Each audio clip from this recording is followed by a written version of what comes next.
Hey guys, welcome to this episode of The Passionate Few. Today we have on the legendary bodyguard that is Jay Balkar. My man Jay, thanks for being on the show today. Thanks for having me, man. Appreciate it. So for those of you that don't know, you kind of want to share some of what you've done professionally. Give the audience a little sneak peek of what you do. Yeah, well, right now it's not a mystery, who I work for. Conor's my main client, but getting in this line of work, probably been doing it for the last 15 years, man. You know what I mean? Wow. My initial experiences with law enforcement, I started with the state of California as a parole agent. Was doing that for quite a few years, and then a good friend of mine introduced me, to the bodyguard game. Yeah. It was good side work. Yeah. It's fun initially to see what goes on behind the scenes and to be around a certain clientele, and it helps too when TMZ's around and other things, and where you get a little publicity here and there. Get that TV time. Yeah, but one thing leads to another in this line of work. The more you do it, the more you start to develop and collaborate with other agencies and bodyguards, and they see how well you work and the type of person you are, and that leads to other things, and that's pretty much how I got to this point, working with Conor. Pretty cool, man. What's it like defending, arguably the greatest fighter alive today? What's that like for you? I don't take it lightly. I mean, he's definitely by far one of the biggest athletes in the world. So to be defending him and protecting him and being near him is definitely an honor. But at the same time, I do take a lot of pride in it. Absolutely. There's a lot of advanced work that goes in it as well. Mm-hmm. So it's not just being with him. A lot of times when you see the TMZ and the Mac Life, you see me near him, but there's a lot of work that goes to the advanced work prior to a lot of stuff, Right. Calling, setting up, making sure there's security on the premises, different routes, collaborating with law enforcement agencies. So there's a lot of stuff that goes behind the scenes that a lot of people don't see. So you gotta scope out places before you guys go anywhere. Is that even on a small scale? Like if you guys go to a restaurant or even a hotel, or? Yeah, I mean, you really got to be on your toes. Yeah. So with a client, whether it be Conor or Rihanna, or The Weekend. You defended Rihanna in The Weekend? Yeah. Damn, yeah, you done them some all, work man. for them too, yeah.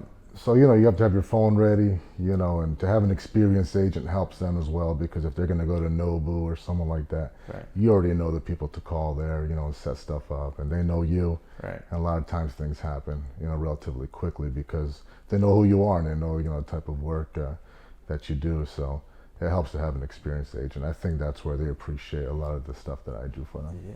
Has there ever been any close calls with fans or maybe celebrities that you were being a bodyguard with, where some serious stuff went down? Any particularly crazy stories stick out? Honestly, no, man. There's nothing really I wish I could sit here and say, yeah, I threw someone down and choked them out or something, but Yeah. I couldn't really tell you that, man. Personally, I think the craziest thing was, being with Conor for the Alvarez fight. Oh yeah. I had the pleasure of driving him from the hotel to the fight and going down Times Square, and just the amount of people, man, that were around the car and wanting to see him and take his picture and ask for his autograph.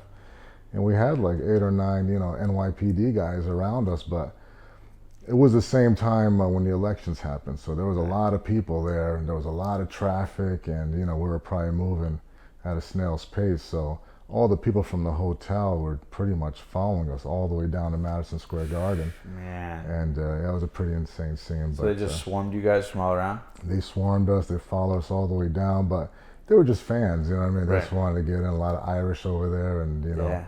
they love and respect Conor greatly. So it was crazy, but at the same time, it was definitely something I'll remember for the rest of my life. Absolutely. What's it like going to Ireland? Because you go with Conor when he goes back, right? I've been there once, Yeah. honestly, just to kind of train, one of the guys that works for him down there. Mm-hmm. But it's a beautiful country, man. I mean, that country, from the minute I stepped off the plane, I felt welcomed. I mean, the transportation, the people there, just the friendliest people you could ever meet, man. I had one lady, because I forgot my adapter. They have the European adapter there. Yeah, and yeah. she was kind of showing me where to get it. And the one store she showed me where it was, they didn't have it. So she's like, "Why don't you come over to my house? I have an extra one." I'm like, who does that kind of shit? You know, you don't see that here in the States, man. Wow, that's cool. And when you went there, did you go with Conor? No, I actually went with my wife. Oh wow. Yeah, we celebrated our 25-year wedding anniversary. Oh man, so congratulations. we went to Turkey, we went to Ireland, we went to France. Yeah. And so it's kind of work and pleasure at the same time. Yeah. Oh man, very cool. Now, when you travel to all those places with Conor, because you do travel with him sometimes, right? Is it ever crazier in any other places than here in California, or would you say California is the craziest? No, actually, California is probably the least craziest. Oh wow! I think people here are just used to celebrity status. They see Right. people around, you know, especially when we're in Venice Beach or Santa Monica. I mean, he does get a good, healthy crowd. Don't get me wrong, but you know, a lot of times when you tell someone here, you know, we can't do an autograph or we have to move on, they're pretty cool about it. They get it, yeah. I think New York was probably the toughest place Yeah. because you know he doesn't go there much. So the fans that were there, that are from there, they really wanted his attention. They really wanted his time. But yeah, I would say California is probably the least craziest spot for him. Wow, that's cool. Now, before being a bodyguard too, you were, I know you said that you did some parole work. You still do that? Or Yeah, I do. How did you get to where you're at today? What was that journey like? You started in law enforcement, you said? Yeah, boy, you know, I went to college at Minot State University. I played college football there. Yeah. I was able to get a full ride scholarship. So, you know, obviously playing football isn't enough. You have to go to school, get the grades. Yeah. And my major was criminal justice. I have an older brother that was in the Marine Corps, served our country for 4 years. He's a police officer in Clifton, New Jersey. So I kind of want to follow his footsteps and get into the law enforcement world. And once I graduated from Minot State University, I got on with Kern County Probation Department. Then jumped on with the state of California. And like I said, been doing this for about 20 years now. Cool. So you do this on the side as well as working for the state? Well, the state's my full-time job. Right. You know, when Conor comes into town, you know, that's the second job. But it's getting to the point where the second job has more perks than the first job. Especially at that level, yeah. Now, is this like, are most bodyguards, is it like an agency? I mean, how does bodyguarding work? If somebody wants to, you know, aspires to be a bodyguard, how do they go about doing that? Like, what's the training grounds? What's the process like? Well, you know, insurance is a big deal, so you have to have the right credentials. I mean, if you go through BSIS, you can get your guard card, get your weapons permit. That'll allow you to work for certain agencies. But when you get to the higher levels, they definitely want law enforcement experience or military experience. You just never know, especially in today's day and age, what type of things you're going to come across. So to have that type of experience with weaponry, self-defense training and stuff is very helpful. And you have all that experience? Yeah, definitely. What experience do you have, or what skill sets do you have weapons-wise? Weapons-wise, I mean, I've been carrying a weapon for the last 20 years, man. You know, I mean, I've carried Glocks, MMPs, Smith & Wesson. So yeah, you know, shooting, I shoot on a regular basis. So having a gun in my hand and shooting is not a big deal for me, and the accuracy definitely has to be there. So, you know, I qualify once every a quarter. Wow. As far as training and qualification and stuff like that. We also do technical training and hands-on training, self-defense training. So, but you know, in bodyguarding work, you may every now and then get into that, but a lot of times it's the brain. You know, you got to know how to talk to people. You got to know how to approach certain situations. You got to know how to get out of situations, tell people no politely at the same way, you know, that they understand what you're talking about. So a lot of times people see size, but size really isn't all about bodyguarding. It's about how you use your mind, you know, how you get through certain situations with the least amount of damage as possible. Because, you know, once you start fighting and you're pulling weapons and all that, I mean, we live in the day of social media, you know, the cameras are rolling, this and that. So you better have good justification as to, you know, why you're pulling your weapon out or why you choke somebody out and stuff like that, because you're going to have to explain it down the road. Absolutely. You ever get tired of it in a bodyguard? No, not really. I haven't got to the point where I'm tired, man. I get excited about it. I like it, man.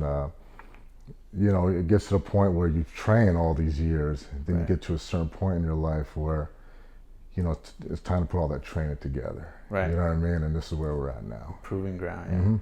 Yeah. Who's a dream client that you have, or somebody that you would aspire to be a bodyguard for? Honestly, I couldn't say I had one, man. Yeah. Right now, Conor's the main dude. Yeah, you got a great one now. Yeah, so I'm definitely taking advantage of that. Yeah. And hopefully, he's a client for a long time. But you just never know in this line of work.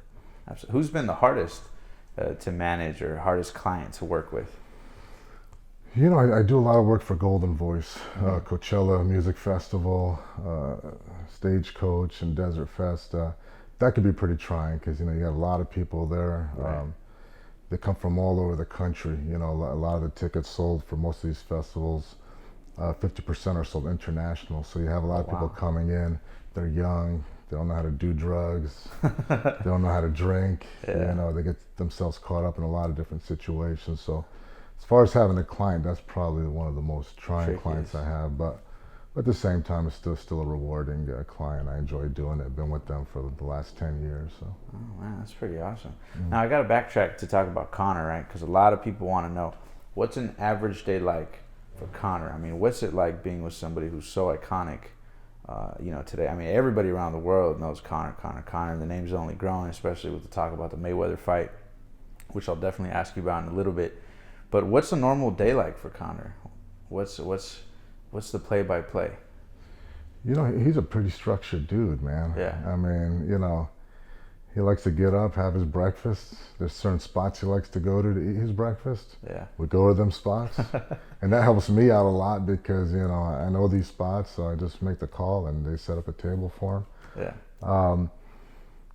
After that, he likes his coffee. There's certain spots he goes for his coffee. Once he likes a spot, he keeps going to it, man. Is he pretty structured on time as well? Like get up, go to sleep at the same time? Yeah, you almost have to be at the point he's at. His body's almost like a machine, man. So, he's got doctors and trainers, and they really focus on that, man. He needs to get a certain amount of sleep. He needs to eat a certain amount of calories. Yeah. There's certain foods he can and cannot eat. Yeah. Training also plays a part in that. He definitely goes to the gym on a daily basis, works out.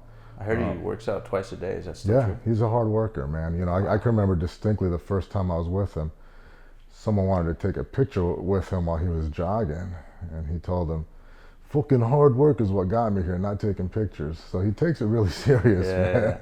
You know what I mean? So till this day, training is a big part of his life, man, and he definitely takes it super seriously, man. How about his diet? How's his diet? His diet's tremendous, man. Nothing but clean, fresh foods. When we were in New York, he actually had a cook there, cooking all his meals for him. Eating really healthy, and I think cutting weight wasn't a big issue for him over in New York because of that. Yeah, so no cheat days, no cheat meals, obviously after fights, maybe he's a little bit lax. Yeah, after the Alvarez fight, the after party, we're eating pizza. That's probably the best cheat meal of them all. But there's cheat meals here and there. But he's so dedicated to his craft, man. It's like, he's not going to do anything to jeopardize the platform he's at right now. Yeah. Whether it be diet or lack of training. How about long-term goals? Like what does Conor aspire to do? Obviously, with the ambition he's got, I'm sure he's seeing far beyond fighting and sports. Although he is trying to conquer that, do you have any inside scoop as to what his long-term kind of goals are? Honestly, I don't, man. But Conor's the type of dude, no matter what he puts his mind to, I'm sure he's going to be successful at it, man. Right. Whether it's running his own team of athletes or being part of UFC. He's just a charismatic dude, man, and he knows how to play his cards right. So he's a smart guy. So no matter what he does, I think he's going to be successful at it. Be all right. Now let's retrack back to the famous question, man. It's coming. Floyd Mayweather.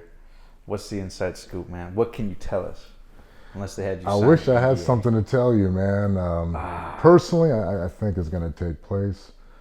I think it'd be hard to pass that up on both sides. Right.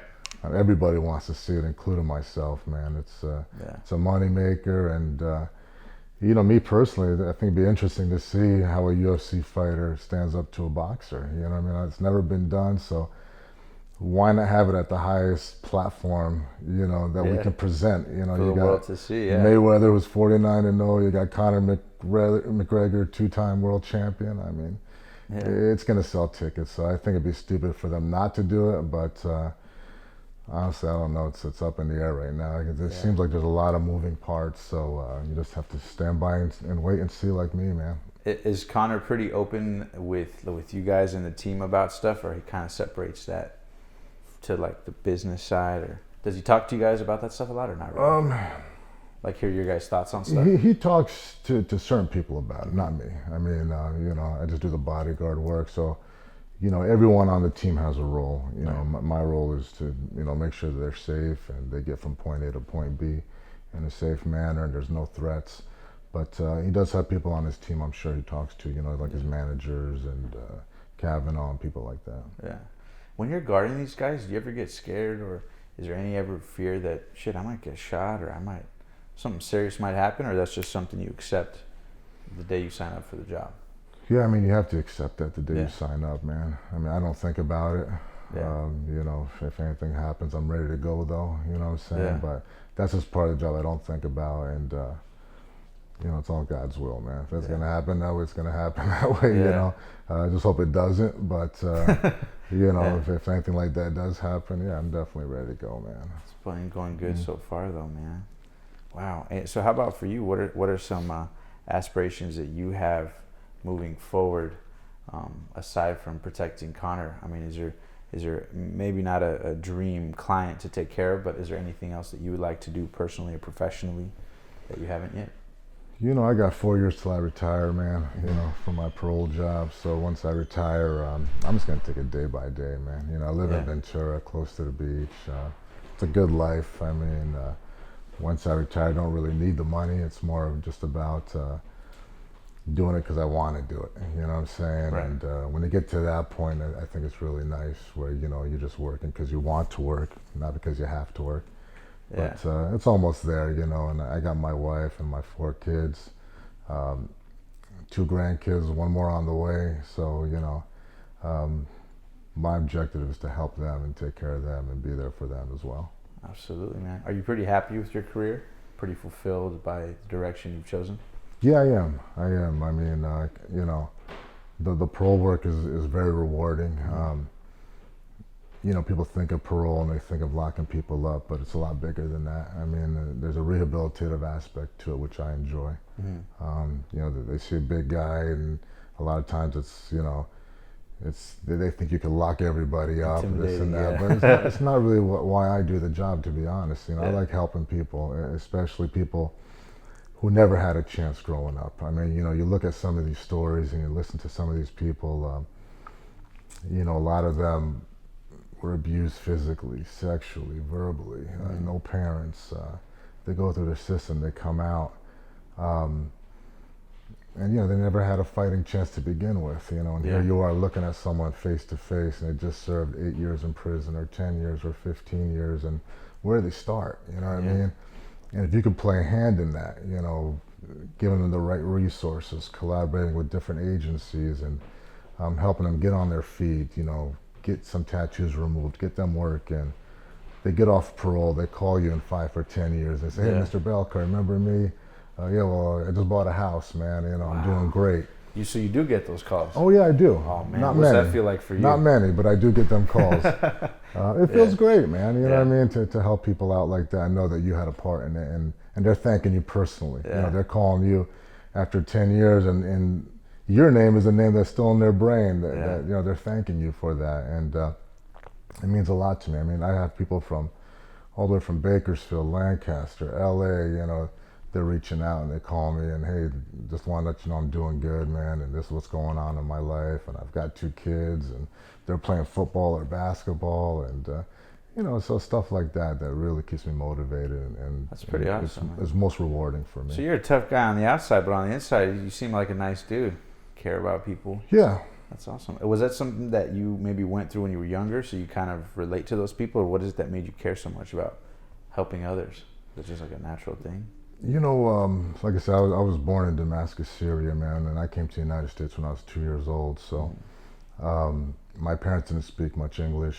We were latchkey kids growing up. So there were a lot of people in the community that helped us, you know what I'm saying, whether it came to playing basketball or football or... You guys moved to California when you were younger? Or? I actually moved myself when I graduated high school. I went to high school in New Jersey. When I graduated high school, I came out here when I was 18 years old to play junior college football. Wow. And that's where I met my wife, and played 1 year right here at Ventura Community College. Yeah. Was Defensive Player of the Year, and was able to get a full ride scholarship to Monetize State University. So that's awesome, man. You've just been paving your own path. Yeah, definitely, man. But like I said, you know, a lot of people have helped me. Right. And that's where, you know, when I look at my path, I look at the people that have helped me, and I wouldn't be in the position that I'm at. You know, the toughest thing in life sometimes is to ask for help. Right. You know what I mean? A lot of people can't do that, whether it be their pride or what have you. So to be able to help someone else in return, for me, it's very rewarding. And like I said, I wouldn't be where I'm at if it wasn't for the help that people have given me in my life. So that's why I'm so passionate about it. That's amazing, man. Because a lot of people, you know, the show's called The Passionate Few, and so a lot of our listeners are, you know, people that are kind of trying to figure out direction in life, you know, who might be inspired and motivated, but just trying to figure out how to find their thing. Did you ever go through a phase where you struggled to figure out exactly what you wanted to do? What was that process like? You know, did you try a bunch of different things, or were you pretty gung-ho about going into the, you know, service of some sort? Did you ever have that phase go? I did. You know, when I was 19, I had my first kid, man, you know, and being that old, or that young, grow you up quick. You know, having a kid, man, it was like, you know, where do you go? What do you do? You know, do you put everything on hold? Do you stop pursuing your dreams and start working and stuff? And that was all going through my mind. And it was honestly my mother-in-law who kind of helped me out and was like, you know, pursue your dreams, you know. She was there to help me, you know what I'm saying? And if it wasn't for her, I probably would have never pursued football, would have never got the degree, you know. And then my two brothers. But like I said earlier, the hardest thing to do sometimes is to ask for help, you know. And I reached out to these people, and they helped me, man, you know. And if I hadn't reached out, I don't know where my life would be today. Yeah. Probably wouldn't be here sitting talking to you, you know what I mean? Yeah, you might be back in New Jersey. Yeah, you know, God only knows, man. Yeah. That's incredible. So what would be your best advice to people out there trying to figure out where they want to go in life, or who might be stuck? What do you think would be some good wisdom that you've learned to take you, you know, in your field? Obviously, you know, it's a pretty nice area in your little niche. What would your best advice be to people out there trying to figure out where to go? Just, you know, whatever your dream is, pursue it, man. You know what I mean? The worst thing that can happen is you're going to fail, but you'd rather fail at something you're passionate about than to fail at something you really don't want to do, you have no passion about. You know what I mean? There's a lot of people that work mundane jobs, they hate their jobs, they end up getting laid off and they failed at it. Yeah. Why not do something you love? You know what I mean? And if you do fail at it, at least you failed at something you love. And you know, one thing I know about success is it's a hard road. Don't get me wrong. You know what I mean? When I graduated high school, I think I had like a 0.9 grade point average. You know, we had like 300 seniors, and I was like 297. I think there was 3 kids dumber than me, you know. And I think, but you know, once I applied myself at college, I graduated with a 3.4 grade point average. Yeah. You know what I mean? So it was never a matter of ability. It was just a matter of motivation or drive, or it's just, you know, you have to have that priority. It has to mean something to you. You know what I'm saying? Once it means something to you, you'll see the reward. And you know, at the end of pain and sometimes you feel failure, there is success, man, if you just keep riding that wave. And you know, I'm a believer that success is just little things that you do well. They keep building upon each other, you know, and eventually you'll experience that success. Sustained over time. And it's interesting you say that, because you know, a lot of the people we interview have this same sort of philosophy, that this big epic, you know, to the rest of the world, what looks like this big epic success story was really just a series of day after day after day built upon each other. Over time it looks amazing, but to the person who's creating it, it just looks like one successful day at a time. And you've had a unique ticket to history in a sense, because you know, you've been with a lot of the world's top achievers, around them, protecting them. So would you say that's been a common denominator with a lot of them as well, that they approach their success in the same way? Oh yeah. I mean, you know, with Conor, it's the fighting. You know, I see him train and I see the passion he has for it, man, you know. And it's not just the passion to train, but it's the passion to eat right, to sleep, to take care of your body, you know, to put a circle of people around you that are also positive. Because, you know, my old coach used to tell me, birds of a feather flock together, man. So, if you're hanging out with knuckleheads, you're going to be a knucklehead, man. But if you're hanging out with people who have the same priority, they want to see you succeed, they're happy about your success, you're going to be a successful person. So, you have to surround yourself by that. And a lot of the clients that I've seen that have been successful, they do have a circle of people around them that are quite successful, and they want to see them do well. So, my advice to a lot of people, if you want to experience success, you have naysayers there or people that are going to doubt you, you got to cut them out of your life, man. And that's a hard choice, because sometimes those people could be family members. Yeah. It could be cousins. It could be, a Friends girlfriend, or years, friends you've known for years. But you got to cut them loose, man. If they're not good for you, and they're naysayers, and they're not helping you achieve your dream, you just got to cut them loose, man. Oh man, love it. That's pretty much it. We usually conclude every interview with a little game, so it's called First Things First. And I'm basically going to rifle off 10 words, and you tell me the first word or phrase that comes to your mind as a response to that word. The only rule is that you can't repeat yourself twice. Does that make sense?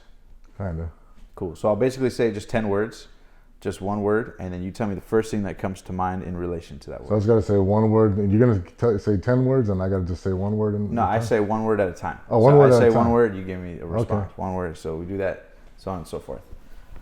All right, you ready? Yeah. Cool. Only rule is that you can't repeat yourself. Cool. All right, so the first word is passion. Love. Fear. Fear. Anger. Desire. Drive. The Conor McGregor Floyd Mayweather fight. Destiny. Money. Conor. Purpose. Life. The past. The present. Doubts.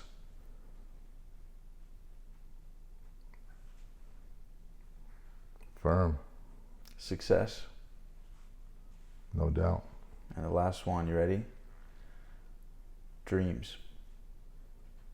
Future. My man. Love it, brother. Thanks for being on the show Appreciate today. it, man. Thank you very much Appreciate for having it. me, man. Yeah, absolutely, man. Any final words of wisdom to the people out there? No, man, just, keep following Conor and Mac Life, and, hopefully to get that fight squared away, and, he'll be all over Floyd Mayweather like a bum on a bologna sandwich, man. Hell yeah, man. And we look forward to seeing you in that new ESPN commercial we heard it airs pretty soon. Yeah, thank you very much, man. Cool, guys. Yeah. All right, that's it. That's a wrap for this interview. We'll see you guys on the next episode of The Passionate Few. Take care.